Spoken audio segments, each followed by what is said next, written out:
Hi అండి. కంది పచ్చడి కోసం ముందుగా స్టవ్ ఆన్ చేసి ప్యాన్ పెట్టుకోవాలి.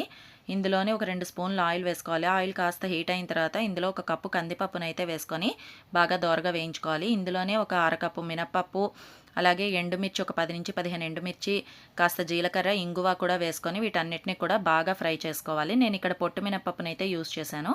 ఇవి బాగా ఫ్రై అయిన తర్వాత చల్లారిన తర్వాత వీటిని బాగా మెత్తగా పొడి చేసుకోవాలి. ఇవి మెత్తగా పొడి అయిన తర్వాత ఇందులో చింతపండు, రుచికి తగినంత ఉప్పు, కొంచెం నీళ్లు వేసుకుంటూ మెత్తగా గ్రైండ్ చేసుకోవాలి. పూర్తిగా మెత్తగా అయ్యేదాకా కూడా గ్రైండ్ చేసుకోవాలి.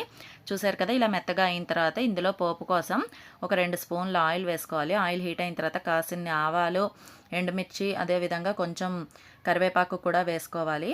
అదేవిధంగా అదే ప్యాన్లో మళ్ళీ ఒక 2 స్పూన్ల ఆయిల్ వేసుకొని వెల్లుల్లిపాయలు వేసుకోవాలి. ఇందులో ఎన్ని ఎక్కువ వెల్లుల్లిపాయలు వేసుకుంటే అంత టేస్టీగా ఉంటుంది. వెల్లుల్లిపాయలు బాగా ఫ్రై అవ్వాలి.